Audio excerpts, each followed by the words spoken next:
ఏమీ లేని ఒక మాయని నిజంగా చూపించడానికి, అదే చెప్తున్నా కదా, ఒక నియంత్రిత్వం భావాలు ఉన్నటువంటి మనిషి రాజ్యానికి వస్తే. బట్ మళ్ళీ తర్వాత మళ్ళీ నా అక్క చెల్లెళ్ళు ఏమైపోయారు, ఇంత నీకు ఎవరు లేరురా బాబు, నీకు అసలు సొంత అక్క చెల్లెల్ని నువ్వు గుర్తించట్లేదు, మీకు ఎవరు లేరు సార్. అవన్నీ ఆ బంధాలు బంధుత్వాలు మీకు తెలియదు. మీకు తెలిసింది ఒకటే, 30 లక్షల రూపాయల టబ్బులో స్నానం చేస్తూ అలా సముద్రంలోకి చూసి, లేదంటే ఇలా ముడ్డి గడుక్కుంటూ సముద్రం వైపు చూసి, అది సార్ మీ ఆనందం. అందులో ఉంది మీ ఆత్మీయత. రోడ్లు లేవు, కరెంటు సరిగ్గా ఉండదు, 2 రూపాయలకు దొరికే కరెంటు 12 రూపాయలకు కొన్నావు రివర్స్ టెండరింగ్ అని. అన్న క్యాంటీన్లు తీసేసావు, అడ్డ మీదకి పోయి పని చేసుకునేవాడికి రోజుకి 5 రూపాయలకు భోజనం వస్తుందని, భోజనం వచ్చిందని తీసేసావు.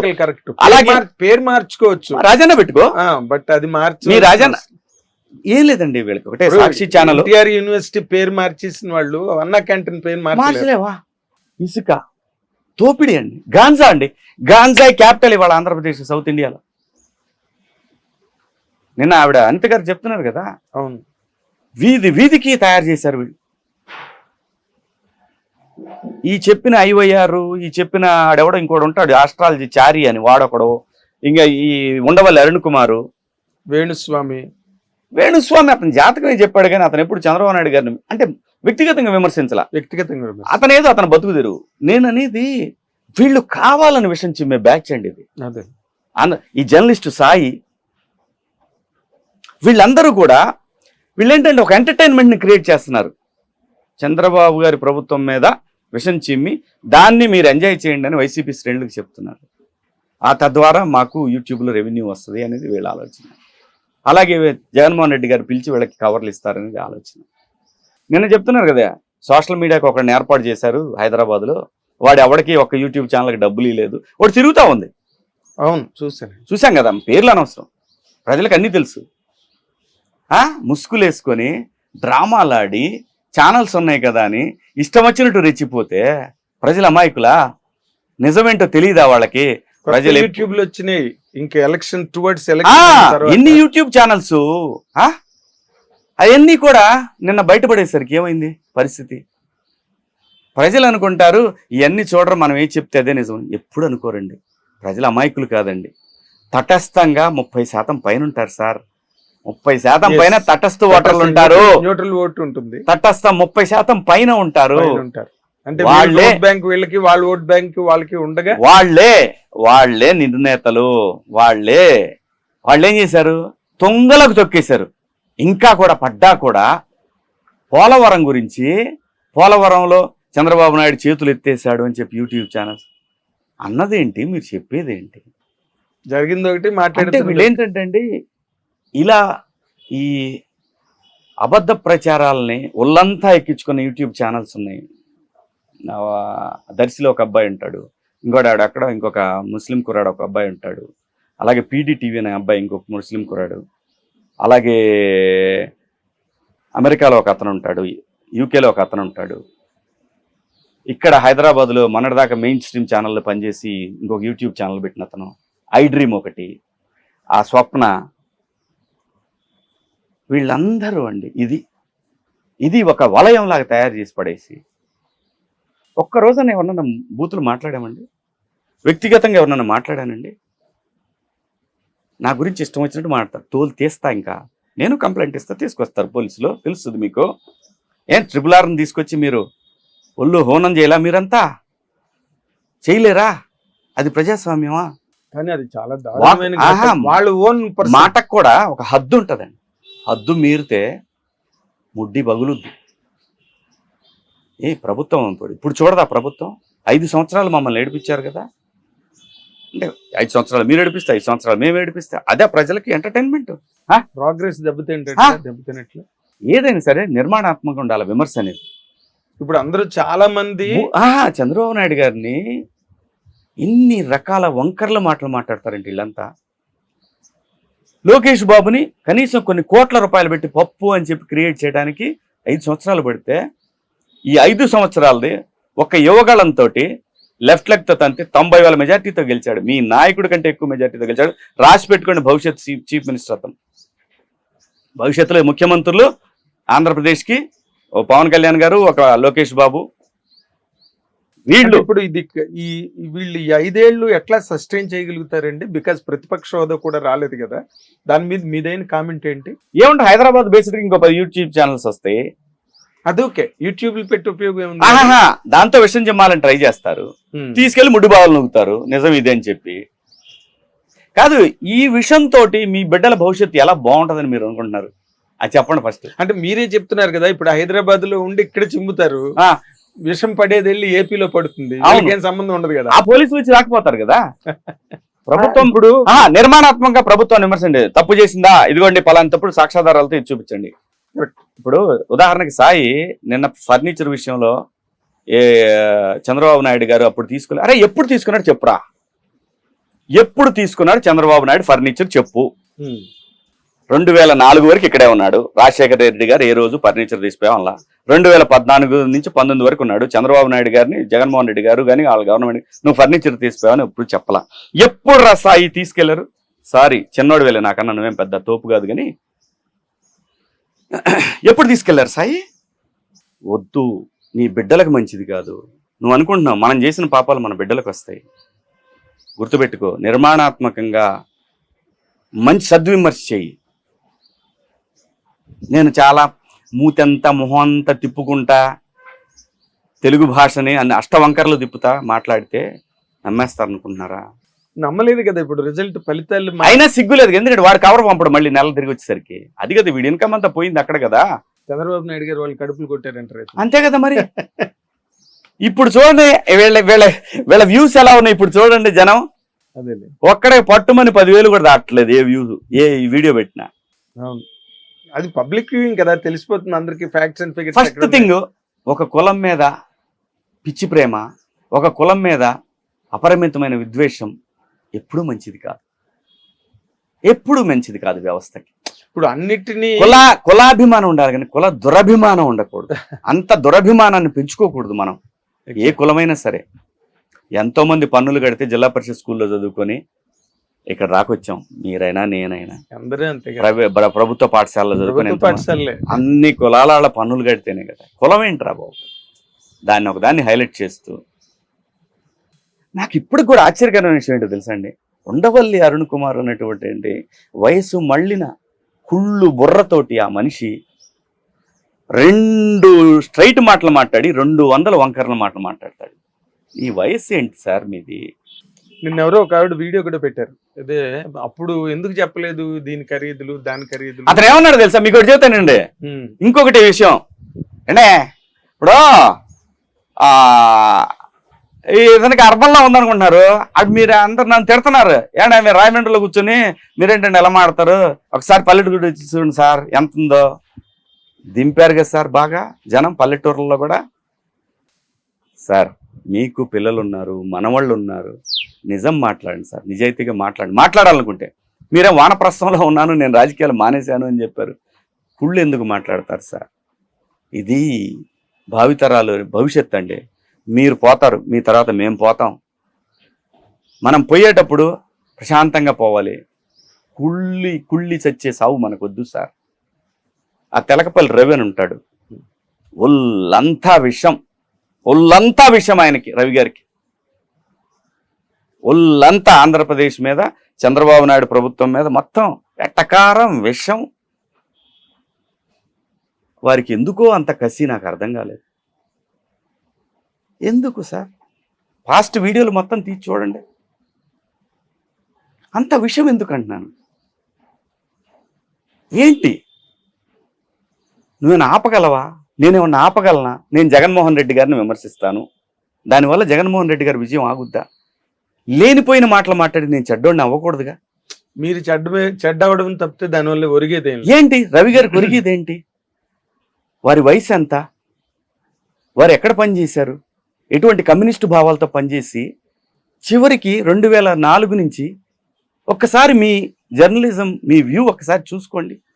మీ మనవాళ్ళని అడగండి చెప్తారు వాళ్ళు, మీ బిడ్డలను అడగండి చెప్తారు వాళ్ళు. ఎవరి కోసం సార్?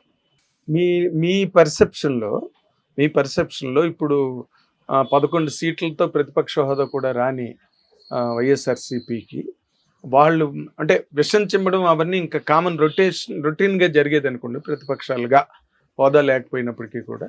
బట్ వాళ్ళ తాలూకా కార్యాచరణ ఎలా ఉండబోవచ్చు అని మీ ఉద్దేశం అండి? ఎందుకంటే అసెంబ్లీకి వస్తారా రారా అన్నది ఒక, జగన్మోహన్ రెడ్డి గారు వస్తారా రారా అన్నది ఒక మళ్ళీ $1 మిలియన్ క్వశ్చన్. అక్కడ మీ పెర్సెప్షన్ ఎట్లా ఉంది? మీరు ఇంత బాగా నేను అనుకుంటా వస్తారనుకుంటున్నాను. వస్తారు, రాకుండా ఉండరు. కొంతమంది రాకపోవచ్చు అందులో. మరి జగన్మోహన్ రెడ్డి గారు నేను అనుకుంటున్నాను లేకపోతే అసలు పూర్తిగా సంకనాగిపోద్ది పార్టీ అని చెప్పి ఆయన రావచ్చు. లేదంటే ఆయన యథాలాపంగా నాకు కోర్టు కేసులు ఉన్నాయి కాబట్టి నేను రాలేకపోతున్నానని చెప్పొచ్చు. కొన్నాళ్ళు కష్టమే సార్. నిర్మాణాత్మకంగా పనిచేస్తే ఈయన మళ్ళీ అంత దూరం వెళ్ళటం అనేది నేను చూసినటువంటి ఆంధ్రప్రదేశ్లో 2019 నుంచి నేను చూసిన ఆంధ్రప్రదేశ్లో భవిష్యత్తులో జగన్మోహన్ రెడ్డి గారు ముఖ్యమంత్రి అవ్వటం జరగని పని. పార్టీ సస్టైన్ ఇది గడిచిన ఎన్నికలు ప్రజలు వర్సెస్ జగన్మోహన్ రెడ్డి కసితో ఇక మళ్ళీ ఎప్పటికీ రాకూడదు అని వేశారు సార్. ఇది మాత్రం నిజం సార్. ఇప్పుడు ఈ 5 ఏళ్ళు, ఇప్పుడు 11 మందితో 5 ఏళ్ళు పార్టీని సస్టైన్ చేయడం కూడా ఒక రకంగా డిఫికల్ట్ టాస్క్. ఇక్కడ చిత్తశుద్ధి ఉండాలి సార్, గుర్తుపెట్టుకోండి. ఇక్కడ చిత్తశుద్ధి ఉండాలా, ఇక్కడ నిర్మాణాత్మకమైన ఆలోచనలు ఉండాలా, పశ్చాత్తాపం ఉండాలా, నేను తప్పులు చేశాను అని. మనం చూసినటువంటి 15-20 ఏళ్లలో చూసిన జగన్మోహన్ రెడ్డి గారికి ఆ ధోరణి ఎక్కడా లేదు. చిత్తశుద్ధి, నిజాయితీగా చేద్దామనే ధోరణి ఆయనకి ఎంత క్వశ్చనా లేదు, రాదు కూడా. ఆయన నేచర్ కాదు. అంటే మీకు ఇంకోటి కూడా చెప్తున్నాను, ఎందుకు సాధ్యం కాకపోవచ్చు ఆయనకంటే, రేపు పొద్దున నియోజకవర్గాల పునర్విభజన కూడా జరగబోతా ఉంది. వాళ్ళ నాన్నగారు ఏదైతే చేసిపోయారో మళ్ళీ తిరిగి వారి దగ్గరకు వచ్చేస్తుంది. ఇప్పుడు వాళ్ళ నాన్నగారు ఎంత తెలివిగా అంటే తెలుగుదేశం పార్టీ కంచుకోవటలన్నింటినీ బద్దలు కొట్టి విడదీసి వాటిని ఇచ్చేసారు, రీఆర్గనైజ్ చేస్తారు. మళ్ళీ ఇప్పుడు ఆ అవకాశం తెలుగుదేశం పార్టీకి వచ్చింది. నువ్వు నేర్పిన విద్యే కదా. సో అప్పుడు ఇంకా నియోజకవర్గాలు పెరుగుతాయి, చాలా కష్టమైపోతుంది. అంటే ఇప్పుడు మళ్ళీ చాలా మంది తెలుగుదేశంలోకి జంప్ అవడానికి, జనసేనలోకి జంప్ అవడానికి, బీజేపీలోకి రావడానికి ట్రై చేస్తున్నారని. అంటే ప్రజలు చాలా తెలివైన వాళ్ళనే విషయం అటు చంద్రబాబు నాయుడు గారికి తెలిసింది, పవన్ కళ్యాణ్ గారికి తెలిసింది, జగన్మోహన్ రెడ్డి గారికి తెలిసింది. కాబట్టి నేను అనుకుంటున్నాను ఇందులో వాళ్ళు ఇందులోకి పిలుస్తారని నేను అనుకోవట్లేదు సార్. నేనైతే ఎక్స్పెక్ట్ చేయట్లేదు. ఎందుకంటే ప్రజలు ఒప్పుకునే పరిస్థితుల్లో లేరు. నిన్నటిదాకా తప్పుడు పనులు చేసి నీ తప్పుడు నా బిడ్డ ఈరోజు మళ్ళీ నీ పార్టీకి వస్తానంటే నువ్వు తీసుకుంటే నీ క్యాడర్ అంతా ఏమవుతారు, నీ కోసం జెండాలు మోసిన వాళ్ళందరూ ఏమవుతారు? ఆయన ఒప్పుకోవట్లేదు కదా అసలు. బాబు గారు సచ్చినా ఒప్పుకోట్లా. ప్రయత్నాలు అయితే ప్రారంభమయ్యాయి. వీళ్ళు ఎప్పుడో చేసి ఉంటారు, ఈ 15-20 రోజులు మొదలుపెట్టే ఉంటారు, కానీ ఆయన ఒప్పుకోట్లా. లోకేష్ బాబు అసలు ఒప్పుకోవట్లేదంట. అదే ఇంత కష్టపడి సాధించి పవన్ కళ్యాణ్ గారి దగ్గర కుదరదు ఇలాంటివి. నిన్న రాక ఆయన అమ్మలక్కలు తిట్టి ఇవాళ ఎట్లా వస్తారు ఈ నా బిడ్డలు? అసలు ఎన్ని రకాలుగా ఆయన్ని విమర్శించారండి ఈ యాదవులు. అవును, పవన్ కళ్యాణ్ గారిని మాక్సిమం టార్గెట్ చేశారండి ఆయన్ని. అంటే ఆయన కంప్లీట్ గా క్యారెక్టర్ బ్లాక్ పెయింట్ చేయడానికి మాక్సిమం. మరి వీళ్ళే బీజేపీలో పోతే చేర్చుకుంటారా బీజేపీ వాళ్ళు? అసలే వాళ్ళకి అక్కడ రాష్ట్రంలో ఇప్పుడిప్పుడే ఎదుగుతా ఉంది పార్టీ, మళ్ళీ ఇలాంటి ప్రజల దృష్టిలో పడితే ఎలా ఉంటది? ఇది ప్రస్తుతం ఉన్న ఎమ్మెల్యేలకు కూడా గుణపాఠంగా ఉండాలా. భవిష్యత్తులో మనం జాగ్రత్తగా ఉండాలి, తప్పులు చేయకూడదు అనేది ప్రజెంట్ ఎమ్మెల్యేలకు కూడా తెలియాలా. వాళ్ళ పొలిటికల్ ఫ్యూచర్ బాగుండాలంటే జాగ్రత్తగా ఉండాలి, జనంతో జాగ్రత్తగా ఉండాలా, జనంతో జాగ్రత్తగా మన బాధ్యత ఏంటి ఎమ్మెల్యేగా అనేది తెలుసుకోవాలా.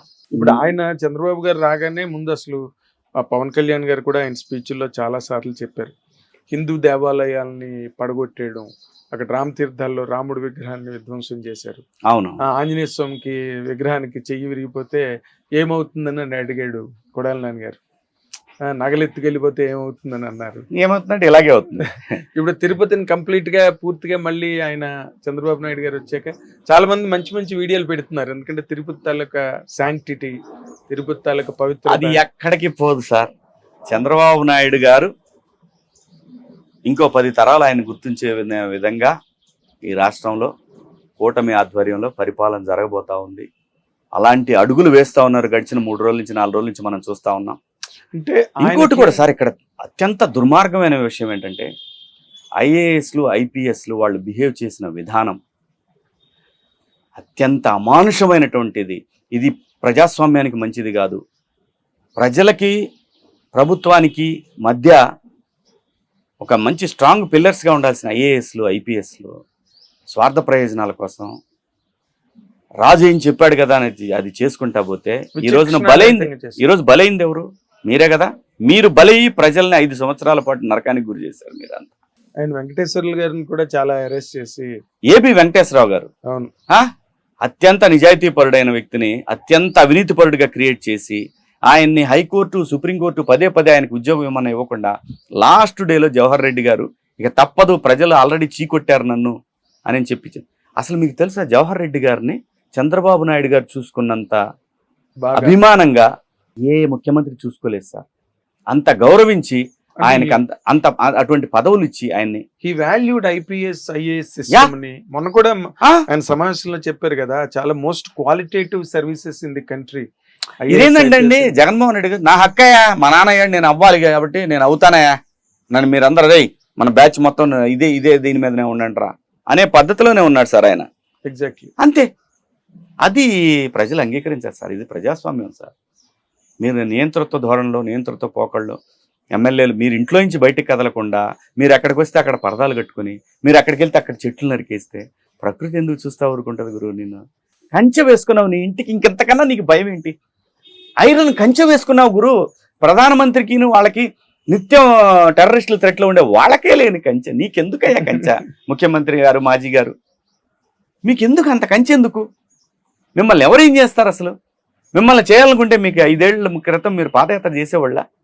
అటువంటి ధోరణి ఉన్నటువంటి రాజకీయ నాయకులు ఆంధ్రప్రదేశ్లో ఉన్నారా? అవును, స్వేచ్ఛా ప్రపంచంలో తిరిగాడు కదా చాలా కాలం. ఇప్పుడు ఎందుకు నువ్వు అట్లా చేస్తున్నావు? నీకు అంత భయం ఏంటి అంటే నువ్వు తప్పు చేసావు. ఆయన నిన్న కొత్తగా ఈవీఎంల మీద మళ్ళీ ట్వీట్ చేయడం. ఈవీఎం మీద నాకు కూడా అనుమానాలు ఉండే సార్. నేనేమి అబద్ధం ఆడేవాడిని కాదు. నాకు కూడా అనుమానాలు ఉన్నాయి. అనుమానమే. నేను మళ్ళీ అబద్ధం ఆడాను, నా వల్ల కాదు అబద్ధం ఆడటం. కానీ అది అప్పుడు వ్యక్తం చేశా, నేను అప్పుడు వ్యక్తం చేశా 2019లో. కానీ కోర్టుకి ఈసీ ఛాలెంజ్ చేసింది. ఎవరైనా సరే ప్రపంచంలో ఈ ఈవీఎంలను గనక హ్యాక్ చేయగలిగితే ఈ వ్యవస్థను కంప్లీట్గా రద్దు చేస్తామని చెప్పింది. ఎవరో రాలా. బేసిక్గా ఇంకోటి ఏంటంటే దానికి బ్లూటూత్ ఉండదు, వైఫై ఉండదు, బ్లూటూత్ లేదు, వైఫై ఉండదు, కనెక్టింగ్ ఉండదు. ఓన్లీ వివిప్యాట్ మిషన్, అది వివిప్యాట్ ఈ 2 మాత్రమే కనెక్ట్ అయి ఉంటాయి. పైగా దాని తర్వాత ఏం చేస్తారంటే బ్యాటరీలు తీసేస్తారంట. సబ్జెక్ట్ టు కరెక్షన్ అయిపోగానే బ్యాటరీ తీసేస్తారు. ఇంకా దాంట్లో స్టోర్ అయింది అలా ఉంటది అంతే. చిప్పులో ఫర్దర్ గా ఆపరేషన్ ఉండదు. నువ్వు గెలిచినప్పుడేమో 151 సీట్లు వచ్చినప్పుడు ఈవీఎం లేదు, ఇప్పుడు ఈవీఎం వచ్చిందా మీకు? ఓకే, ఇలా అనుకుందాం. మరి నిజంగా బీజేపీ ఇలా చేసేటట్టయితే మ్యాజిక్ ఫిగర్ తెచ్చుకుంటారు కదా వాళ్ళు 300 కదా. మరి ఎందుకు 240 దగ్గర ఆగుతారు? ఇంత తెలిసినా కూడా ఈ వ్యవస్థ ఏదైతే వీళ్ళు ఏర్పాటు చేసుకున్న యూట్యూబ్ వ్యవస్థ ఉందో వీళ్ళతోటి లేదు అది ఇదైంది, లేదు అది ఇదైంది అంటే ప్రజలు ఈ రోజు నువ్వు నమ్మే పరిస్థితుల్లో అయితే లేరులేండి. ఎందుకంటే లేదు సార్, లేరండి. సుప్రీంకోర్టు కూడా దాన్ని పక్క పెట్టేసింది. అయిపోయింది. దాని గురించి అనవసరం. బ్యాలెట్ వేస్తే మాకు కూడా హ్యాపీ, నో ప్రాబ్లం. మాకు కూడా హ్యాపీ. ఇంకా అప్పుడు ఏ కూడా ఉండదు కదా. ఏదైనా రిజల్ట్ మారదు కదా. మారదు. ప్రజాభిప్రాయం నేను అనేది సాటిస్ఫాక్షన్ రేంజ్. అప్పుడే ఉంటది. బ్యాలెట్ పేపర్ల మీద ఇంకు పోయటం, బ్యాలెట్ బాక్సులు తీసుకెళ్లి బద్దలు కొట్టి తగలబెట్టడం, ఇలాంటివి ఉంటాయి. ఇంకేదో కాండాలు జరుగుతాయి. సో కాబట్టి ఇవన్నీ కాదు సార్. ఫస్ట్ ఆంధ్రప్రదేశ్లో ఒక నిర్మాణాత్మకమైన అభివృద్ధి దిశగా అడుగులు వేస్తా ఉంది. దీనికి అడుగులు ప్రారంభమై విఘ్నులైన ప్రతి ఒక్కరూ స్పందించి విషం చిమ్మాలనుకుంటున్న ఈ ఛానల్స్ని చూడొద్దు. ఒక 3 ఛానల్స్ అమరావతి రైతుల మీద, అమరావతి మీద విషం చిమ్మి, చంద్రబాబు నాయుడు గారి మీద విషం చిమ్మినటువంటి వీళ్ళు ఈ ఛానల్స్ని ప్రజలు ఎవ్వరూ కూడా చూడొద్దు. ఒక టెక్నిక్ ఏం ప్లే చేశారంటే కొన్ని ఛానల్స్ డిబేట్లు ఆపేసింది. ఎందుకంటే ఎవరు రావట్లేదు, గెస్టులు రావట్లా. ఆపేసి ఓనర్స్కి ఏం చెబుతున్నాయి, సార్ ఇప్పుడు వీళ్ళు రావట్లేదు కదా, మనం కూడా ఈ 2 నెలలు ఆగుదాము, 2 నెలలు ఆగి ఈలోపు అంతా కూడా పాజిటివ్ వేసేద్దాం సార్, పాజిటివ్ వేసేసి ఇంకా ఆ తర్వాత మనం ఏదోటి మేనేజ్ చేసుకొని మళ్ళీ లైవ్లు పెడదామండి, మళ్ళీ మొదలు పెడదామని చెప్తున్నారు. అది ఈ జన్మకి జరగని పని. క్షమాపణలు చెప్పి ఎవరైతే ఈ అతి తెలివి 10th క్లాస్ జర్నలిస్టులు ఎవరైతే ఉన్నారో, స్టాన్ఫర్డ్ లో 10th క్లాస్ చదువుకున్న జర్నలిస్టులు ఎవరైతే ఉన్నారో, స్టాన్ఫర్డ్ లో వీడు ఒకడున్నాడు, పొట్టోడు ఒకడు ఉన్నాడు, వాడు స్టాన్ఫర్డ్ 10th క్లాస్, గుంటూరులో స్టాన్ఫర్డ్ ఉంటది, దాంట్లో 10th క్లాస్ వాడు, 10th లోపే, 10th కాదు 8th గ్యారంటీ. వాడు ఇచ్చిన ఐడియాలు ఐడియాతోటి మనం మళ్ళీ లోపల ఉన్నటువంటి క్లోజ్డ్ ఫ్రెండ్స్ ఏవో అంతకుముందు పెట్టుకుంటారు కదా, వాళ్ళతో దూరదామనే ప్రయత్నం. మరి అటువంటిప్పుడు చంద్రబాబు నాయుడు గారి కుటుంబాన్ని, ఆయన సతీమణ్ణి, ఆయన కొడుకుని, ఆయన కోడల్ని రోడ్ల మీదకి లాగిన ఈయన బిడ్డల్ని వాళ్ళు క్షమిస్తారా? సమస్య లేదు. ప్రజలు క్షమిస్తారా? సమస్య లేదు. మీ ఛానల్స్ ఉన్న దేనికోసం? ప్రజలకి ప్రభుత్వానికి మధ్య ప్రజల పక్షాన నిలబడి పోరాటం చేయటానికి, మీ సొంత ప్రయోజనాల కోసం, మీరు డబ్బులు సంపాదించుకోవటం, మీ బిడ్డల భవిష్యత్తుల కోసం 6 కోట్ల మంది ప్రజల బిడ్డల మీద మీరు విషం చిమ్ముతా ఉంటే ప్రజలు చూస్తారా? మీ 3 ఛానల్స్కి సమాధి కట్టారు అక్కడ ఆంధ్రప్రదేశ్లో, గుర్తుపెట్టుకోండి. మీ 3 ఛానల్స్ని ఎప్పటికీ ప్రజలు చూడరు. ఎందుకంటే మీకు మళ్ళీ ఒక అవకాశం ఇస్తే మీరు మళ్ళీ విషం చిమ్మి ఇంకొక 5 ఏళ్ళు మళ్ళీ తీసుకొచ్చి జగన్మోహన్ రెడ్డి నాడు కూర్చోబెడతారు అని భయం జనానికి. అది జరగదు. మీరు మోకాళ్ళ మీద కూర్చొని అమరావతి రైతుల దగ్గరికి వెళ్ళి మీ 3 ఛానల్స్ ఓనర్స్, ఈ లోపల ఉన్న ఈ ఎడిటర్ ఎదవలో మమ్మల్ని తప్పుదారి పట్టించారు, మమ్మల్ని క్షమించండి అమ్మా అని చెప్తే అప్పుడు మీరు అమరావతి దగ్గరకు రావటానికి, క్యాపిటల్కి రావటానికి ఏమన్నా ఆలోచిస్తారేమో. మీ క్షమాపణలు చెప్పకుండా మీ ఇష్టం వచ్చినట్టు వచ్చి మమ్మల్ని గుండెల మీద తొక్కి ఆడపిల్లల చూపించిన అంగాలు చూపిస్తూ వాళ్ళు వేసుకున్న తాలిబొట్లు బంగారపు తాలిబొట్లు అని చెప్పి వెకిలిగా మాట్లాడుతూ విధ్వంసం చేసి పెట్టారే గడిచిన 5 సంవత్సరాలు.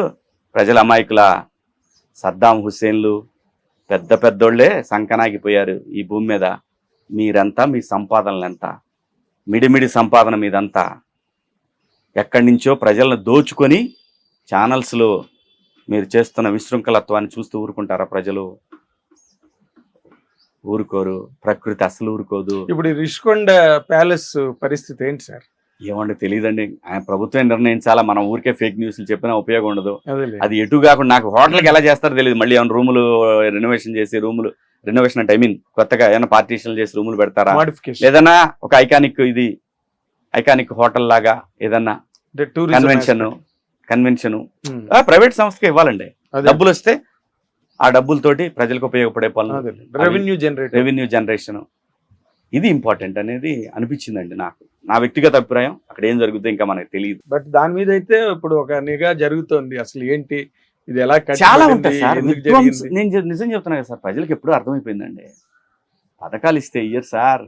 ఇప్పుడు వీళ్ళంతా కూడా ఈ బ్యాచ్ ఉంది కదా, ఈ ఉండవల్లి, ఈ తెలకపల్లి, ఈ సాయి, ఈ బ్యాచ్లు ఉన్నాయి కదా, IYR, ఈ బ్యాచ్లు ఉన్నాయి కదా, వీళ్ళంతా ఇప్పుడు మీరు ఆ పథకాలు చెప్పారు, ఏంది అది వాళ్ళు ప్రజలు అడుగుతారు. మీరు ఎవరు అడగటానికి? మీరు అడిగినా కానీ అవడబట్టుకుంటాడు. వాళ్ళకి తెలుసు వాళ్ళకి ఏమేమి జరుగుతాయో, మంచి చెడులు అన్నీ వాళ్ళకి తెలుసు. చేయగలిగి చెప్పారు. కానీ అంటే రాజకీయాల్లో లేకపోతే ఎన్నికల్లో చేయాలన్నది వాటి తాలూకు డెసిషన్ వేరేగా ఉన్నప్పటికీ కూడా ఈసారి వచ్చింది ఒక సివిల్ వారేనండి. సివిల్ రివల్యూషన్ లాగా. అవును, అమెరికాలో సివిల్ వార్ ఎలాగైతే వచ్చిందో మనం చరిత్రలో అదే ఇది అలా అసలు నేషనల్ లెవెల్లోనే అందరూ దిగ్భ్రమ చెంది. అంటే నేను అదే చెప్తున్నాను సార్, జగన్మోహన్ రెడ్డి గారు లాంటి మనుషులు రాజకీయాలకు పనికిరారు, వారి మనస్తత్వానికి పనికిరారు. Everybody waited for the election అంటే. అందుకే అంతమంది అంత ఒక వేవ్ లాగా వచ్చి వేసిపోయారు సార్. ఎక్కడెక్కడి నుంచి వేవ్, అదొక ఉప్పెన వరకు కూడా ఓటింగ్లు చేసి పథకాలకు వేసారంటాడు. IYR, ఈ తెలకపల్లి గారు, ఆయన ఉండవల్లి గారు, వీళ్ళంతా అంటే అక్కడ 2 దాకా ఉన్నారండి. జగన్మోహన్ రెడ్డి ఇచ్చిన పథకాలకి గ్రామీణ ప్రాంతాల్లో ఈ 3 ఛానల్స్లో చూడాలా. అసలు వాళ్ళు ఇష్టం ఇచ్చల విడదనం. ప్రజలు బగలు తీసి ఉప్పు కారం పసుపు అన్నీ పెడతారు. మనం ఏం చేయాలి? ప్రజలకు చేతనైతే మేలు చేయాలి. చేసి రాజకీయ నాయకుల్లో ఒక రకమైన భయం, ప్రజలను దోచుకున్నా, ప్రజల యొక్క ఆస్తుల మీదకి వెళ్ళినా అమ్మో ఒక 4th ఎస్టేట్ ఉందని భయపడాల. అలాంటిది వదిలేసి చదువు సంధ్య లేని వాళ్ళని ఎదవల్ని తీసుకొచ్చి ఈ పెద్ద సీట్లలో కూర్చోబెడితే ఇలాగే ఉంటుంది. మొత్తానికి పైగా ఈ ఎదవల వల్లే సగం జగన్మోహన్ రెడ్డి గారు నాశనం అయిపోయాడు. నిజం చెప్తున్నా మీకు. అతను ఒక ఆయన కాదు, మాట తప్పడు మడింత. ఎవరిదయ్యా? ఎవరి సొమ్ము ఎవరికి పెడుతున్నారు వీళ్ళందరూ? ఎవరి సొమ్ము ఎవరికి ఇస్తున్నారు? ప్రజల సొమ్ము ప్రజలకు వెళ్తుంది. దాంట్లో మాట తప్పకపోవడం, మడం తిప్పేది ఏంటి నాకు అర్థం కాల. పులివెందులు ఏమైనా ఆస్తులన్నీ మొత్తాన్ని ప్రజలకు ఇచ్చావా? లేదు బెంగళూరులో ప్యాలెస్లన్నీ కూడా ఎవరికైనా ఇచ్చావా? హైదరాబాద్లో మా లోటస్ పాండ్ లో ఉన్న ఎవరికన్నా మీరు పనిచేశారా? పేదలు పెత్తందారులు. ఎవడు పెత్తందారి? 7-8 ప్యాలెస్లు నువ్వు పెత్తందారువా? నువ్వు పెత్తందారు లెక్క చేసావు, పరిపాలన చేసావు. ఇంకా పవన్ కళ్యాణ్ గారు ఆయన సొంత డబ్బు తీసి ఇచ్చాడు. ఆయన సినిమాల డబ్బులు ఆయన పంచాడు. ఆయన సంపాదించినది, కష్టపడి సంపాదించి ఆయన ఇచ్చాడు. పర్సనల్ మనీ అది. చంద్రబాబు నాయుడు గారు సంపద సృష్టించాడు. అవును. ఇప్పటిదాకా మీరెవరు చంద్రబాబు నాయుడు గారిని ఇష్టం వచ్చినట్టు బూతులు తిట్టి ఇలా చేస్తే ప్రతి ఒక్కడికి బెంచ్ సర్కిల్లో కూర్చోబెట్టి ఖచ్చితంగా తలకబోస్తాం. Very clear. మనము ఎక్కడో దాక్కొని యూట్యూబ్లో చేస్తున్నామని చెప్తే ప్రభుత్వం మీద కానీ, పవన్ కళ్యాణ్ గారి మీద కానీ, చంద్రబాబు నాయుడు గారి మీద కానీ మీ ఇష్టం వచ్చినట్లు పేట్రేగితే బెంచ్ సర్కిల్లో కుంకుడుగాయలతోటి తలకపోయటం ఖాయం. ఆ తర్వాత మీ ఇష్టం. ఇది మేం కాదు, రాజ్యాలు చేసేది. వ్యక్తిగతమైంది కాదు ఇది. ప్రజల్లో ఒకడిగా చెప్తున్నా. ఎవడైనా సరే నోటికి వచ్చింది మాట్లాడినా, ఇష్టం వచ్చినట్టు విమర్శించినా, ఆంధ్రప్రదేశ్ మీద విషం చిమ్మినా ప్రజలు తలకపోస్తారు. గుర్తుపెట్టుకోండి. ఇప్పుడు నార్మల్గా మీరు ఇన్నాళ్ళు ఇందాక నేను అన్నట్టుగా ఎప్పుడు ఏ రకమైన పదవి కానీ ఒక హోదా కానీ మీరు ఎప్పుడు ఆశించలే. ఏదో మీ ఉద్యమం మీదే. అవునండి. అంటే ప్యారలల్ స్ట్రీమ్ లాగా మీరు రన్ అవుతూ వచ్చారు. ఏ పొలిటికల్ పార్టీ ఎఫిలియేషన్. 10 ఏళ్ళు నేను చంద్రబాబు నాయుడు గారి ధర్మ పోరాట దీక్ష నుంచి ఈ రోజు వరకు ఖచ్చితంగా ఆయనకి అడ్డంగా నిలబడ్డా. ఎందుకంటే ఆయన ఆలోచన పాజిటివ్గా ఉంది కాబట్టి. తేడా ఉంటే ఉండేవాడు కదా. ఆయన ధర్మ పోరాటం నుంచి ఈ రోజు వరకు తీసుకోండి. ఎవడు బయటకు వచ్చినా రాకపోయినా మాట్లాడి, ఎందుకంటే ఆయనకి ఆంధ్రప్రదేశ్ అమరావతి మీద ఆయనకున్నటువంటి విజన్ నాకు నచ్చింది కాబట్టి నేను సపోర్ట్ చేశా. పవన్ కళ్యాణ్ గారు ఎప్పుడైతే చంద్రబాబు నాయుడు గారిని సపోర్ట్ చేశారో, ఆయనకి ఎప్పుడైతే అమరావతి రైతులకి అండగా నేను ఉంటానని చెప్పారో, ఆ రోజు నుంచి ఈయనంతైతే గౌరవించానో ఆయన్ని కూడా అంతే గౌరవించా.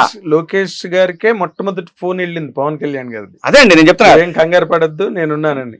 ఇన్నాళ్ళు లోకేష్ బాబుని మీరందరూ అంటే ఎవరైతే విమర్శించారో వాళ్ళందరూ తయారు చేశారో పప్పు అని. ఇప్పుడు చెప్పండి, ఎవరు పప్పు? పప్పు అని చెప్పి ఇదిగో ఇవన్నీ మొత్తం నాకే చూపిస్తున్నాయి. జగన్ అన్ని పప్పులు కలిపితే ముద్ద పప్పు జగనన్న. మళ్ళీ ఇదొక వ్యవస్థ తెలుసా మీకు? జగనన్న అని అనిపించుకోవటం. దానికి ఒక కొత్త పెట్టుబడి. కానీ దీన్ని క్రియేట్ చేయడానికి, జగనన్న అనే పదం క్రియేట్ చేయడానికి ఒక పెట్టుబడి. మావయ్య ఏంటయ్యా ఇది? హింస కాకపోతే ఇదేంది? ఇది రాచరికం. ఇది ముద్దులు మావయ్య అని కేకేయటం ఏంది? మీకు అందరూ దండవరా బాబు, ఇదేనంటారా మనం నేర్చుకుంటుంది?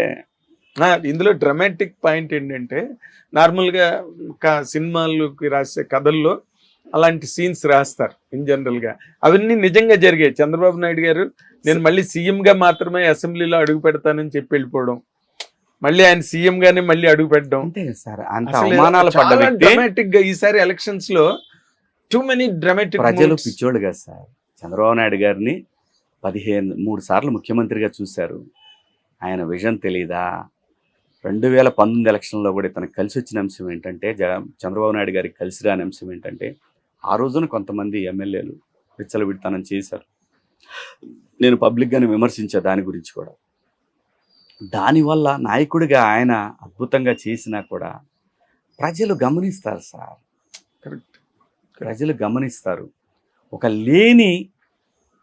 లేని ఎటువంటి నాయకత్వ లక్షణాలు లేని ఒక వ్యక్తిని ప్రజలు ఒక అవకాశం అనే పదాన్ని, రాజశేఖర రెడ్డి గారు ఒక దేవుడు అనే ఆలోచనని, వాళ్ళ అబ్బాయి కూడా ఏదో చేస్తాడనే ఆలోచన కలగలిపి ఈయనకి బ్యాడ్ టైంగా వచ్చింది. కానీ లేకపోతే చంద్రబాబు నాయుడు గారికి వీళ్ళకి ఒక పోలిక అండి. అసలు కంపారిజన్ లేదు, అసలు ఏమన్నా కంపారిజన్ అండి వీళ్ళకి? No comparison. చంద్రబాబు నాయుడు గారు అనే వ్యక్తి రేపు అమరావతి అనేది భవిష్యత్తులో ఎంత పెద్ద రాజధాని అవుతుందో ఆ రోజు వరకు కూడా గుర్తుపెట్టుకుంటారండి. అలాంటి ప్రణాళికలతో ఏర్పడ్డటువంటి డిజైన్ అండి అది. ఇదే జర్నలిస్టులు ఇంటర్నల్ ట్రేడింగ్ జరిగింది దానిలో సార్. నమ్మారా ప్రజలు? నమ్మలేదుగా. అవును.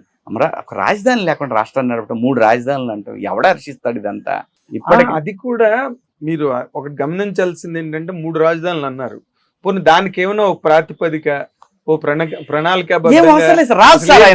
ఆయన ఏమనుకుంటే అదేనండి. రాజులో రిషికొండలో కట్టారు ఒకటి ప్యాలెస్, మైసబులాడిది. అసలు అవన్నీ ఏం లేదు సార్. ఆయన రాజుగారు ఏదనుకుంటే అదే. ఇవాళ ఇది కాదు అనుకుంటే ఇది కాదు. ఈ వెనకాల ఈ మొత్తం బ్యాచ్ ఒకటి ఉంది కదా, ఒక వ్యవస్థ ఉంది కదా ఇతనికి. ఆ వ్యవస్థ అది కరెక్టే. ఒకే రోజు మర్డర్ జరిగిన రోజు, ఆయన వాళ్ళ బాబాయ్ వివేకానంద రెడ్డి గారు మర్డర్ జరిగిన రోజు 3 స్టేట్మెంట్లు. గుండెపోటు చంద్రబాబు నాయుడు చేశాడు అనే, దాని తర్వాత ఆత్మహత్య, లేదు ఎవరో హత్య చేశారు. ఇలాంటి 3 స్టేట్మెంట్లు ఒకేసారి రోజా ఇచ్చారు. రోజా 3 ఉంటాయి ఆవిడ రికార్డెడ్ గా. అదేవిధంగా విజయసాయి రెడ్డిది. ఆ తర్వాత నారాసుర రక్త చరిత్ర. సో సచాన్ ఇటువంటి మనుషులు మళ్ళీ ఆంధ్రప్రదేశ్లో ఎవరు వచ్చినా పర్వాలేదు, ఇటువంటి మనుషులు మాత్రం రాకూడదు. షర్మిల వచ్చినా పర్వాలేదు, కొంచెం సెన్స్ ఉంది ఆవిడికి. ఎవరు వచ్చినా పర్లేదు, కానీ ఈయన మాత్రం రాకూడదు సార్. ఈయన వస్తే మాత్రం ఆవిడ అంత పాయింట్ ని మేము సిద్ధం అంటున్నావు, దేనికి సిద్ధం? ఒక పేపర్ లేకుండా మాట్లాడుద్దండి, గంటల తరబడి మాట్లాడగలదు ఒక పేపర్ లేకుండా. మంచి మంచి ఆరేటర్. మరి నేను అంటున్నాను అది కాదు, అవగాహన లేకుండా అలాగే. ఈయనకి ఏది లేదు. మొన్న కనీసం నేను ఎందుకు ఓడిపోయానో నాకు తెలియట్లేదు, ఏమైపోయారో తెలియట్లేదు, ఎక్కడ పోయారో తెలియట్లేదు, ఇదంతా ఇక్కడ చూస్తున్నాడు, చెబుతున్నాడు. అదే అంటే ఇవి ఇప్పుడు మనం మాట్లాడుకున్నవన్నీ కూడా ప్రజల కళ్ళ ముందు ప్రత్యక్షంగా జరిగినవండి. జరిగినాయా సార్? కొత్తగా మాట్లాడట్లేదు, మీరేం కొత్తగా చెప్పట్లేదు, మేమేం కొత్తగా అడగట్లే. అన్ని కళ్ళ ముందు ప్రత్యక్షంగా కళ్ళకు కట్టినట్టుగా జరిగినవి ఇవన్నీ కూడా. ఇప్పుడు మీరు చెప్పారు ఇలా చూసి మాట్లాడారు, ఇవన్నీ మనం చూసినాయే కదా. మనం చూసినాయే. మళ్ళీ చివరిగా నేను ఒకటే చెప్తున్నాను, ఏ యూట్యూబర్స్ అయినా, ఏ తెలకపల్లి రవి గారైనా, ఉండవల్లి గారైనా, ఐవైఆర్ గారైనా, ఐవైఆర్ కృష్ణారావు గారు అయితే ఆయన అడ్మినిస్ట్రేషన్లో ఉన్నాడు, కానీ చాలా రిటైర్ అయి బయటకు వచ్చిన తర్వాత చిల్లర ఆలోచనలు, స్వార్థపూరితమైనటువంటి మాటలు ఆయనవి. పెద్దవారు ఆయన, గౌరవం ఉంది ఇంకా పోలా, కానీ వారి ప్రవర్తన, ఆ మాట్లాడే తీరు, అవన్నీ కూడా 2 నాలుకల ధోరణులు, ఇవన్నీ వారికి అంత శోభన ఇవ్వండి. ఎందుకంటున్నాను అనేది, రిటైర్ అయిపోయాము, 70 వస్తున్నాయి, దీని తర్వాత ఎప్పుడు సస్తామో తెలీదు, ఎవరి గురించి దేనికోసం ఇది? చేతనైతే 4 మంచి మాటలు, నలుగురికి దారి చూపించే మాటలు మాట్లాడండి. చంద్రబాబు నాయుడు గారిని పొగడమంటలా మిమ్మల్ని. బయాస్డ్ వద్దు, నిర్మాణాత్మకమైన సహకారం ఇవ్వండి, నిర్మాణాత్మకంగా సహకారం ఇవ్వండి. మీరు ఇప్పుడు ఈ జీవో తెచ్చారయ్యా, ఈ జీవో వల్ల ఈ ఉన్నయం చూసుకోండి. అలాగే ప్రభుత్వం కూడా ఇక నుంచి ప్రజల ముందు పెట్టాలని ఫిక్స్ అయినట్టుంది ప్రతి ఒక్కటి కూడా. అలా అయితేనే ట్రాన్స్పరెన్సీ వస్తుంది. పెడతారండి, నేను అనుకుంటున్నా పెడతారనుకోండి, అన్ని ప్రతి ఒక్కటి ప్రజల ముందు పెట్టాలి. అంటే చంద్రబాబు నాయుడు గారు గతంలో కూడా ప్రజల వద్దకు పాలన ఇలాంటి కార్యక్రమాలన్నీ చేసి ఉన్నాయి సార్. ఇప్పుడు అన్నిటిని మళ్ళీ ఫోర్స్ లోకి తెస్తారండి. అది ఆయన ఈ టర్మ్ ఒక కొత్త చంద్రబాబు నాయుడు. పవన్ కళ్యాణ్ గారు కూడా వాళ్ళ పార్టీ సమావేశంలో ఒక మాట చెప్పారు, మన ఆఫీసు పిఠాపురంలో 24 గంటలు ప్రతి చోట 24 గంటలు లైవ్ లో ఉండాలి. ఎందుకంటే ఎవరికి ఎప్పుడు ఏ అవసరం వస్తుందో, ఏ అగత్యం ఏర్పడుతుందో. ఇది వాస్తవం అండి. మీరు ప్రజలకి అవసరం వచ్చింది, మేము ఉన్నాము అని చెప్పడానికి ఓపెన్ చేసి పెట్టమన్నారు కదా. అలాగే గత ప్రభుత్వంలో సార్ ఒక కులాన్ని దోషిగా చూపిస్తూ ఆ కులానికి సంబంధించిన సిఐల్ని, డిఎస్పీల్ని మొత్తాన్ని వాళ్ళకి శాలరీలు కూడా లేవు సార్. వాళ్ళకి శాలరీలు కూడా లేవు. అదే ఆయన వెంకటేశ్వర గారు చెప్పారు కదా, నాకేదో ఇది సగం salary ఇది వచ్చేది. ఇది ప్రభుత్వం గుర్తించాలి. ఇప్పుడు ఖచ్చితంగా వాళ్ళకి న్యాయం చేయాలా, వాళ్ళందరికీ న్యాయం చేయాలి సార్. నేను అనుకుంటున్నా చేస్తాను అనుకుంటున్నా, వాళ్ళందరూ రిప్రజెంటేషన్ తీసుకోవాలా, చేస్తారు అనుకుంటున్నా. ఎంతమంది సిఐలు ఫోన్ చేస్తారండి పాపం. శివాజీ గారు ఇలా అయిపోయింది సార్ మా బతుకు. విధ్వంసం సార్ జరిగింది, అవును. పరిపాలన కాదు. ఇప్పుడు ఆ రేంజ్ 5 సంవత్సరాల విధ్వంసం 25 సంవత్సరాల బ్యాక్వర్డ్ అయిపోయింది అభివృద్ధి. మళ్ళీ ఇప్పుడు స్క్రాచ్ నుంచి మొదలు పెట్టాలా. నాకు ఒక మంత్రి నాకు పోలవరం అర్థం కాలేదని మాట్లాడితే ఇంకేం చెప్పాలి అతనికి. అదే అదే అదే చాలా గొప్ప విషయం అనుకుంటున్నాడు. ఇప్పటికి కూడా వాళ్ళు ఆ భ్రమంలో ఉన్నారు సార్. వాళ్ళు అలా తయారు చేశారు. ఆ మత్తు పదార్థాలు ఇచ్చి తయారైతున్న వాళ్ళు ఎట్లుంటారు అట్లా ఉన్నారు వీళ్ళంతా. రియాలిటీలో రావట్లే. అరే బాబు జనం చూస్తున్నారు రా బాబు, వినంటారంటే వింటలా. Thank you sir. Good thank you Nagendra garu. మళ్ళీ కలుద్దాం మనం తప్పకుండా. 100% మనం కలుద్దాం. బట్ నేను ఐ అప్రిషియేట్, ఎందుకంటే మీరు సినిమా ఇండస్ట్రీకి రావడం దగ్గర నుంచి నాకు తెలుసు. But you grew up to be voice of the public, voice of welfare. ఇలాంటి ఒక ట్రాన్స్ఫర్మేషన్ చాలా తక్కువ మందిలో చూసాను నేను. రియల్లీ ఇన్ మై నాకు ఇష్టం సార్ చిన్నప్పటి నుంచి. నేను బేసిక్ నేను ఎప్పుడు ఏదో మీ సినిమాలు మీరు చేసుకుని ఏదో వెళ్ళినప్పుడు ఒకసారి జై అని అలా వెళ్ళిపోకుండా, నాకు చిన్నప్పటి నుంచి కూడా అండి. అంటే చిన్నప్పుడు ఊళ్ళల్లోకి కాన్వాయిలు వచ్చాయి. ఇవి క్యాన్వాస్కి వచ్చేవాళ్ళు వీళ్ళు, జనతా పార్టీ వాళ్ళు, ఆవు దూడ అని, నాగలు పట్టిన రైతు, ఇవన్నీ కూడా చాలా మాకు సకృతి రామయ్య గారు అని ఇలా ఉన్నారండి కొంతమంది అక్కడ. వీళ్ళందరూ కూడా వాటి వెనకాల పరిగెత్తే ఉండేమో తెలియదు నాకు. దీనికోసం నాకు ఇది పిచ్చి. నాకు అదే చిన్నప్పటి నుంచి ఉంది నాకు. అంటే నేను ఇంకొక ఇంపార్టెంట్, మీరు ఏదైనా ఈసారి మీకు ఏదైనా ఒక ప్రత్యేకమైన స్థానం లభించే అవకాశం ఉందా? ఎందుకంటే ఎఫ్డీసీ చైర్మన్ కానీ లేకపోతే, ఎందుకంటే మీరు సినిమా పర్సన్, హీరో, ఎన్నో అద్భుతమైన సినిమాల్లో ఇంద్ర సినిమా దగ్గర నుంచి మంచి మంచి క్యారెక్టర్లు చేసిన మనిషి మీరు. నాది 100 సినిమా దగ్గరకు వస్తుందండి. అవునా? 100 సినిమా దగ్గరకు వస్తుంది. 3 సినిమాలు అయిపోతే 100 సినిమా అవుతాయి. ఓకే. అంటే నేను ఏదో ఆశించి అయితే చేయలేదండి. నేను ఇప్పటివరకు ఆంధ్రప్రదేశ్ కి ఆశించి, అది పబ్లిక్ కి కూడా బాగా తెలుసు, ఆశించి చేయలేదు. నాకు ఇంకో కోరిక కూడా ఉంది. ఆంధ్రప్రదేశ్ లో కూడా పరిశ్రమ ఉండాలి అనే కోరిక అయితే ఉంది, మొదటి నుంచి ఉంది నాకు అది. ఎందుకంటే ఆ ప్రాంతం కూడా 65 to 70% రెవెన్యూ, ఈ ప్రాంతంలో 30 to 35% రెవెన్యూ ఉంది. ఇక్కడ పరిశ్రమ ఉండాలా, అక్కడ పరిశ్రమ ఉండాలా. 2 ప్రాంతాల్లో కూడా కళాకారులు, అక్కడి నుంచి వచ్చే కళాకారులు, అక్కడ ఉండే కళాకారులు, ఇక్కడ ఉండే కళాకారులు అందరికీ న్యాయం జరగాల. టెక్నీషియన్లు అందరికీ న్యాయం జరగాల. చాలా మంది టాలెంట్ ఏమైందంటే ఆంధ్రప్రదేశ్లో ఉన్న పిల్లలు ఇక్కడికి రావాలి, వాళ్ళ టాలెంట్ను ప్రూవ్ చేసుకోవాలి. అలా కాకుండా అక్కడ కూడా వాళ్ళకి అవకాశాలు, అక్కడ సినిమాలు స్టార్ట్ అవ్వాలా. నా 100 సినిమా అయితే పూర్తిగా అమరావతిలోనే జరుగుతుందండి. నేను అక్కడ ఆ సినిమాని నేను అక్కడ చేయాలనుకుంటున్నాను. చంద్రబాబు నాయుడు గారి క్లాప్, పవన్ కళ్యాణ్ గారి యాక్షన్, రేవంత్ రెడ్డి గారితో ఆడియో ఫంక్షన్ ఏంది, నా నిజామాబాద్ లో గాని, వరంగల్ లో గాని ప్రీ రిలీజ్ ఈవెంట్లు, అటు అమరావతిలో ఓపెనింగ్, అంత తెలుగు 2 రాష్ట్రాలు బాగుండాలి సార్. నా కోరిక 2 రాష్ట్రాలు అన్ని సమానంగా ఉండాలా, అందరికీ సమానమైనటువంటి అవకాశాలు దక్కాలా. మీరు అడిగారు కదా పదవులు ఏమైనా తీసుకుంటారా అని. తెలియదు సార్, నా లైఫ్ నాకు తెలియదు. నేనైతే ఏది కూడా మీ సూటబుల్ పోస్టులు ఎఫ్డీసీ గాని అలాంటివి. అదే సార్ నేను అనేది, మీరుంటే అఫ్ కోర్స్ పవన్ కళ్యాణ్ గారు అక్కడ ఉన్నారు, సూపర్ పవర్ అక్కడ ఉంది. ఆయనకి తెలియదేం కాదు సినిమా ఇండస్ట్రీ గురించి. వాళ్ళే ఒక ఇండస్ట్రీ. 26 సంవత్సరాలు అయింది సార్ నేను వచ్చి పరిశ్రమకి. 26 ఏళ్ళు అయింది. తెలుగు చిత్ర పరిశ్రమ చెన్నై నుంచి ఆంధ్రాకి అంతవరకు వచ్చింది. అలాగే నేను ఆంధ్రప్రదేశ్ లో కూడా పరిశ్రమను చూడాలనుకుంటున్నా. అంటే వైజాగ్ లో మనకి సినిమా ఇండస్ట్రీ సినిమాలు 100 జరిగినాయి వైజాగ్ లో. కులగోత్రాల సినిమా. నేను ఒకటి చెప్తా సార్, చాలా మందికి రాజమండ్రి అపోహ ఉందండి. పరిశ్రమ వైజాగ్కి వెళ్ళిపోవాలి అనే అపోహ ఉంది. నా దృష్టిలో ఎప్పుడైనా సరే సార్, క్యాపిటల్ సిటీలో పరిశ్రమ ఉండాలండి. దానివల్ల క్యాపిటల్ సిటీకి గ్లామర్ వస్తుందండి. గ్లామరస్. హైదరాబాద్కి గ్లామర్ వచ్చింది అంటే ఇక్కడ జరిగే సినిమా ఈవెంట్లు, ఇక్కడ జరిగేటటువంటి రకరకాల ప్రోగ్రామ్స్, సినిమా షూటింగ్స్తో కళకళలాడుతా హైదరాబాద్కి ఒక రకంగా బ్రాండ్ క్రియేషన్లో ఇది కూడా హెల్ప్ అయిందండి. అలాగే 100%. పరిశ్రమ అయిపోయింది. అమరావతి కేంద్రంగా ఉండి అటు ఉత్తరాంధ్రలో ఉన్నటువంటి విశాఖపట్నంలో మనం వద్దన్న ఆంధ్రప్రదేశ్ నుంచి కానీ భారతదేశంలోని అన్ని ప్రాంతాల నుంచి వచ్చి అక్కడ షూటింగ్లు జరుగుతాయి. దాంట్లో ఏం తిరుగులేదు. ఆ ప్రాంతంలో కూడా జరగాల.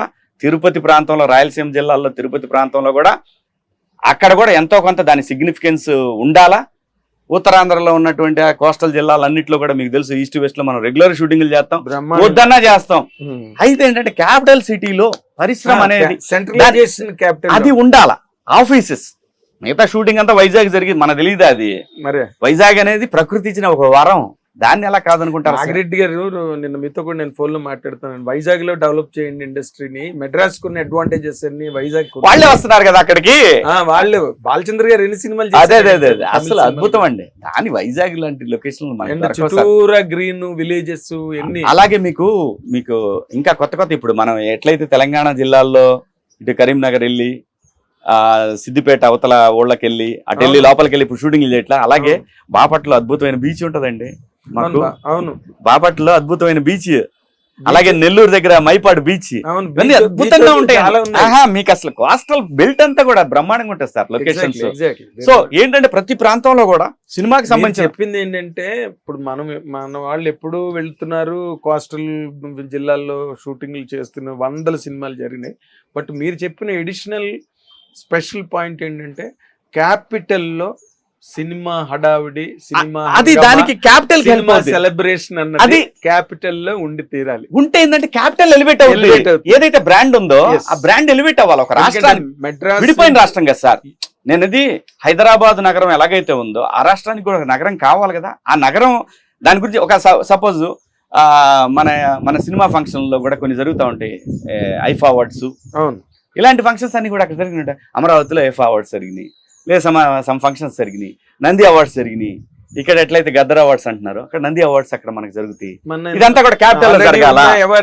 దాని వల్ల ఏమైంది, క్యాపిటల్ బిల్డ్ అయింది. భావితరాలకి మాకు క్యాపిటల్ ఉంది, ఒక ప్రైడ్, అమరావతి ప్రైడ్ అనేది వస్తుందని నాకు అనిపించింది. నా వ్యక్తిగత అభిప్రాయం. నా అభిప్రాయాన్ని ఎవరి మీద రుద్దాలని కదండి, జస్ట్ ఊరికే చెప్తున్నా, నా ఆలోచన చెప్తున్నాను. ఇప్పుడు మీరు మాట్లాడినవన్నీ మీ ఎక్స్ప్రెషన్, మిమ్మల్ని ఎవరు మాట్లాడించలే. అదే అండి, మీరు you are not programmed, you programmed yourself and spoke. నా ఆలోచన అంతవరకే. That's all. ఇంకా కొంతమంది ఉన్నారంటే మన ఇండస్ట్రీ నుంచేను, మన ఇండస్ట్రీలో కూడా కొంతమంది సన్నాయి నొక్కులు నొక్కిన వాళ్ళు ఉన్నారు చంద్రబాబు నాయుడు గారి మీద. చాలా తెలివిగా మేము భలే అసలు కొంతకాలం వైసీపీని స్ట్రాంగ్ గా ఐ డ్రీమ్ లో సపోర్ట్ చేశారు. ఆ తర్వాత ఇంకో ఛానల్స్కి వచ్చేసి ఏదో నేను మిడిల్ మ్యాన్ అన్నట్టు బిల్డప్ చేశారు. ప్రజలు అక్కడ చూశారు, గురుగారు మీ పప్పులు కూడా ఏం ఉడకవు, ఆయన ఎవరో మీకు తెలుసు, నేను చెప్పాల్సిన పని లేదు, ప్రజలకు తెలుసు, వారికి కూడా తెలుసు. వారైతే అసలు నన్ను చాలా బాగా గౌరవించారు ఆ రోజుల నుంచి ఈ రోజుల వరకు కూడా. నాకు వారికి సంబంధం లేదు, వారి రేంజ్ కాదు మంది. బట్ ప్రకృతి ఉంది, అది చూస్తూ ఉంటుంది మనందరినీ. మనం ఏం చేస్తున్నామో మన కర్మ మనకి ప్రకృతి చూస్తుంది. అది అంతే. Thank you sir, thank you so much. All the very best Shivaji garu. Thank you అండి. ఎప్పటికప్పుడు తనమైన ఆలోచనలు చెప్పడానికి ఏమాత్రం మొహమాట పడకుండా నిర్భయంగా, నిస్సందేహంగా, నిస్సంకోచంగా మాట్లాడిన అతి తక్కువ మంది వ్యక్తుల్లో శివాజీ గారు ఒకరు. Let us really congratulate him for all the success and for all the celebration. Thank you very much. Hit TV app ని డౌన్లోడ్ చేసుకోండి. ఇందులో short news, live news, entertainment movies అన్ని అవైలబుల్ గా ఉన్నాయి. Please download hit TV app. Hit TV app ని ఫ్రీగా download చేసుకోండి.